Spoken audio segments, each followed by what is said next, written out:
కొద్దిగా 10 నిమిషాలు ఆగాలి. 10 నిమిషాలు ఆగాలి. అయితే ముందు అందరికీ చేయండి. 5 నిమిషాలు, ఒక 5 నిమిషాలు ముందుగా అందరికీ చేయండి. నేను ఈ సందర్భంగా మీతో అందరితో మాట్లాడదాం అని అనుకున్నది ఏంటంటే, మోస్ట్ ఆఫ్ అందరు యూతే ఉన్నారు. అయితే ఫస్ట్ మనం ఒక రియలైజేషన్కి రావాలి. నేను యూనివర్సిటీ లెవెల్లో చూసిన, అంటే యూనివర్సిటీ లెవెల్లో ఎట్లుంటుంది, నువ్వు ఏ ఆఫీస్కి వెళ్ళు, ఈవెన్ కలెక్టర్ ఆఫీస్కి వెళ్ళు. అంతెందుకు రీసెంట్గా ఒక ఇన్సిడెంట్ జరిగింది. అది ఏంటంటే రాజస్థాన్లో ఒక పర్సన్ కాంగ్రెస్ నుంచి, ఓకే, టాప్ లీడర్, స్టేట్ లెవెల్లో టాప్ లీడర్.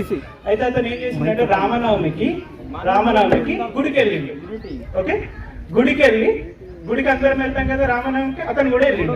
కానీ అతను దళితుడు.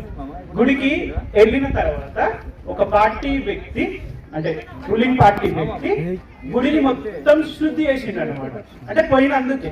అంటే ఫస్ట్ మీరు యూత్ ఏం గ్రహించాలి అంటే, సమానత్వం అంటే ఈక్వాలిటీ అనేది ఇప్పటికీ రాలేదు. డిస్క్రిమినేషన్ ఇప్పటికీ ఉంది. ఓకే, డిస్క్రిమినేషన్ ఇప్పటికీ ఉంది. అంటే సమానత్వం లేదు అన్నప్పుడు మనం ఏం చేయాలి అంటే, అంబేద్కర్ ఏం చెప్పారు, చదువు అనేది చాలా ముఖ్యం. చదువు ఎందుకు ముఖ్యం అంటే, నేను మొన్న కూడా చెప్పాను, పైసలు వస్తాయి పోతాయి, కానీ చదువు అనేది మనకు ఒక జ్ఞానాన్ని ఇస్తుంది, ఎలా బతకాలని ఇస్తుంది. రెస్పెక్ట్ దేని వల్ల రాదు, ఓకే, మనకు చదువు వల్లనే వస్తుంది. కాబట్టి అందరూ చదువు మీద ఫోకస్ పెట్టి, ఇప్పుడు వేరే వాళ్ళని తక్కువ చేసి చూడడం మనకు అంబేద్కర్ నేర్పియలేదు, మనం చూడం కూడా. కానీ చాలా మంది తక్కువ చేసి మనల్ని చూస్తారు. అది ఇక్కడ ఊళ్ళో కాదు. ఊళ్ళో అనేది అసలు రియల్ గా చెప్పాలంటే క్యాస్ట్ డిస్క్రిమినేషన్ అంటారు కదా. క్యాస్ట్ డిస్క్రిమినేషన్ అనేది మీరు అందరు చదివితే కనుక, క్యాస్ట్ అనేది మనుషులు క్రియేట్ చేయబడ్డది. అంటే అది పైనుంచి ఏం రాలేదు, మనుషులు క్రియేట్ చేసింది. ఎందుకు క్రియేట్ చేశారు?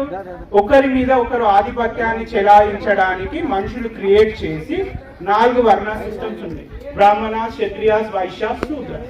ఇప్పుడు మాక్సిమం మన వాళ్ళందరూ శూద్రాస్ కిందికి వస్తారు.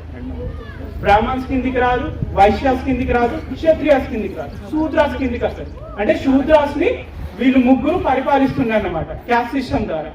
ఇప్పుడు దళితుడు అతి శూద్రాస్. ఓకే, కాబట్టి ఎవ్వరు ఉన్నవారు లేనివారు కాదు వాళ్ళు. అంటే రియలైజేషన్ కావట్లేదు. అది బాధాకరం అన్నమాట. అది బాధాకరం. వాళ్ళు ఏమనుకుంటున్నారంటే, నేను అంటే చెప్పదలుచుకోలేను, ఓకే మేము గొప్ప వాళ్ళం అని అనుకుంటున్నాం, కానీ వాళ్ళ మీద ఇంకొకళ్ళు ఉన్నారు. ఇది కాదు. ఈక్వాలిటీ అనేది సమానత్వం. ఇప్పుడు అందరికి, ఇక్కడ ఉన్న వాళ్ళందరికీ మానవత్వం అంటే ఏంటి? మానవత్వం అంటే సాటి మనిషిని మనిషిగా చూడాలి. ఓకే, కానీ ఆ మానవత్వమే లోపించింది. ఎందుకు లోపించింది అంటే, ఒక మనిషిని మనిషిగా చూడకుండా క్యాస్ట్ తోనో రిలీజియన్ తోనో భేదంగా చూస్తే నువ్వు మనిషిని మనిషిగా చూడట్లేదు. మనిషిగా చూడట్లేనప్పుడు నువ్వు వేరే వాళ్ళకు రెస్పెక్ట్ ఇస్తున్నావు అని ఎట్లా అనుకుంటావు? అంటే జస్ట్ మాస్కులు కప్పుకొని ఉంటున్నారు అంతే. అది మనము గ్రహించి ఏం చేయాలి? మనము మన ఉన్నతికి మనం ప్రయత్నించాలి. వేరే వాళ్ళని కింద తొక్కడానికి కాదు. వేరే వాళ్ళ కింద దొక్కితే నువ్వు ఎప్పటికీ పైకి రావు. ఇది గుర్తుంచుకోండి. ఈ ఊళ్ళో అంటే విలేజ్ లో మైండ్ సెట్ ఎట్లుంటదంటే, ఎవడు నేను నాకే రాజు, నువ్వు నీకే రాజు. ఇక్కడనే బయట పోతే నిన్ను చెడు కూడా ఆడుకుంటుంది. నిజామాబాద్ కానీ అది ఎప్పుడు మనకు చదువు ఉండితే మనకు 10 మంది సపోర్ట్ వస్తారు. కాబట్టి అది చదువు వల్లనే పాసిబుల్. ఇంకోటి ఏంటంటే, ఇప్పుడు కుల వివక్ష అయితే ఉన్నది. నేనైతే ఫేస్ చేసిన, యూనివర్సిటీ లెవెల్లో ఫేస్ చేసిన, ఇక్కడ కాలేజ్లో జాయిన్ అయినాక కూడా ఫేస్ చేసిన. అంటే నువ్వు ఎంత ఉన్నత శిఖరాలకు ఎదిగినా కానీ నువ్వు పలానా కులం అని కించపరిచే విధంగానే చూస్తారు. కాబట్టి దాన్ని గ్రహించి మన ఉన్నతికి మనం కృషి చేస్తే కనుక, మనం ఉన్నత స్థాయికి ఎదుగుతే కనుక, మనల్ని చూసి 10 మంది వాళ్ళు ఉన్నత స్థాయికి ఎదుగుతారన్నమాట. అది ఒక్కటి. మనిషిని మనిషిగా చూస్తే చాలు. ఓకే, అంతకు మించి ఏమద్దు.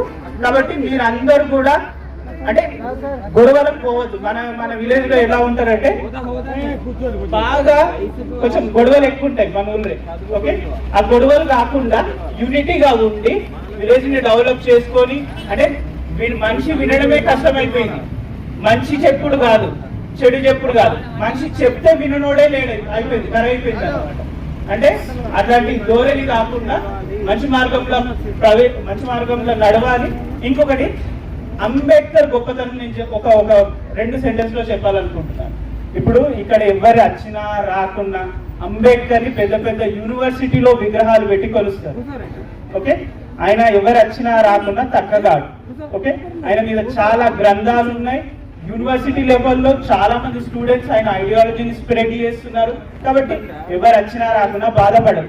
అంబేద్కర్ ఒకటే చెప్పాడు, సెల్ఫ్ రెస్పెక్ట్ అనేది ఇంపార్టెంట్. అంటే మనము సెల్ఫ్ రెస్పెక్ట్ ఉండాలి. ఫస్ట్ పైసా కాదు, నీ పదవి కాదు, మనిషికి సెల్ఫ్ రెస్పెక్ట్ ఇవ్వాలి. మీరు అంబేద్కర్ ఫోటో చూడండి, ఎక్కడ కూడా ఆయన డ్రెస్ లో కోట్ వేస్తాడు. ఎందుకు తెలుసా? అప్పట్లో అందరు అన్నారు, నువ్వు దళితుడివి, నువ్వు కోట్ ఎందుకు వేస్తావు అంటే ఆయన ఏమన్నాడు తెలుసా? నాకు సెల్ఫ్ రెస్పెక్ట్ ఉంది, నేను చదువుకున్నాను, నేను ఎలా వేసుకోవాలో నా ఇష్టం. అంటే ఆయన ఎక్కడ కూడా సెల్ఫ్ రెస్పెక్ట్. ఇప్పుడు మీరు కాన్స్టిట్యూషన్ చూసినా కానీ మనకు ఫండమెంటల్ రైట్స్ ఉన్నాయి. ఓకే, ఫండమెంటల్ రైట్స్ ఉన్నాయి. అవి మనకి ఎందుకు బలాన్ని చేకూరుస్తాయంటే అవి సెల్ఫ్ రెస్పెక్ట్ ని ఇంక్రీజ్ చేస్తాయి అన్నమాట. ఓకే, నాకు తెలుగులో సెల్ఫ్ రెస్పెక్ట్ అంటే ఏదో తెలియదు కాబట్టి ఆత్మాభిమానం అనేది చాలా ఇంపార్టెంట్. అంటే ఆత్మాభిమానం అంటే గొడవల కాదు ఆత్మాభిమానం. ఓకే, మీరు తప్పుగా అర్థం చేసుకోవద్దు. గొడవల కాదు ఆత్మాభిమానం. కొన్నిసార్లు మనం మంచి ఉండే చెడు ఉండే చెప్పాలి సమాధానం కూడా. అదే కరెక్ట్. చెడు ఉండే చెప్పాలి, కూడా చెడు ఉండే చెప్పాలి సమాధానం. అయితేనే సమాజంలో మనం బతకగలుగుతాం. కరెక్ట్. నువ్వు అన్నది కూడా కరెక్టే. కానీ కాదు మన అందరిది ఆ వాతావరణం అనేది నువ్వే చెప్తున్నావు. ఇక్కడ ఉండి అందరినీ చిన్న చూపు చూస్తున్నా అది తప్పు పట్టద్దు. అది బయట నడుస్తుంది. మన విలేజ్ లో అందరం ఒకటే స్థాయి. మనం అందరం భారతీయులం. ఒక స్థాయిని ఒక జాతి అని చెప్పి ఎవరు చూస్తలేరు. అందరం ఒకటే బట్టి చూస్తుడు అని చెప్పి మన ఊళ్ళో నడుస్తుంది అని చెప్పి చూపున్నాం. అది మన ఊళ్ళో నడవది. మన ఊళ్ళే ఒక చిన్న స్థాయి, చదువుకున్నా చదువుకోకున్నా అందరూ మనం. కరెక్ట్ నువ్వు అన్నది కరెక్టే. ఇగో ఒక విషయం నేను చెప్తాను.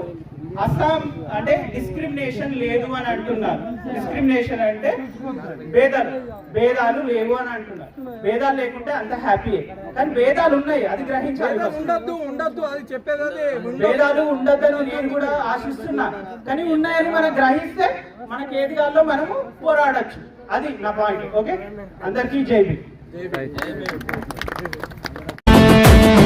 మాకెందుకు మాది కాదు ఆ నినాదం, గని అవగాహన లేకున్నది కొంత సమాజం.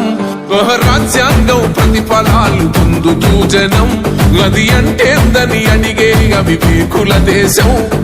జీవితాన్ని ధారపోసినాడు రమణకై, అవమానాలను భవించి నిలిచెర బలమై. భావితరాల బతుకులు మార్చుట కొరకై, అణచబడిన వాళ్ళ కొరకు పుట్టెర వెలుగై. నువ్వు చదువుతున్న ఈ చదువు ఆయన రాత, నువ్వు చేసుకునే ఈ నౌకరి ఆయన రాతే, నువ్వు పొందే ఏ పదవైనా ఆయన భిక్షే. జై భీమ్ జనగుండె నినాదం, అందరం ఒకటై గెలవ